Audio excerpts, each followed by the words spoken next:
And speaking of taking care of it, I know we've been talking about this thing called inflation, right? Because prices are going up. Well, I guess companies are seeing profits soar with the increase in food prices. So, food companies and things like that. I guess rapid inflation has led to bigger bottom lines for corporations and even for restaurants. And they've actually been increasing their prices a little bit higher than quote unquote the Federal Reserve for inflation. Now, here's the irony of inflation: how we gauge inflation is pricing.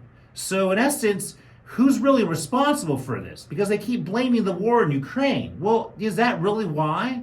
Maybe it's because companies have actually been profiting and increasing their profits and taking advantage of consumers. And they've even said, oh, we're surprised that consumers are still spending at the same level they're spending and still buying our products even though we've raised prices. So actually, we can hold these corporations responsible for it. They're taking advantage.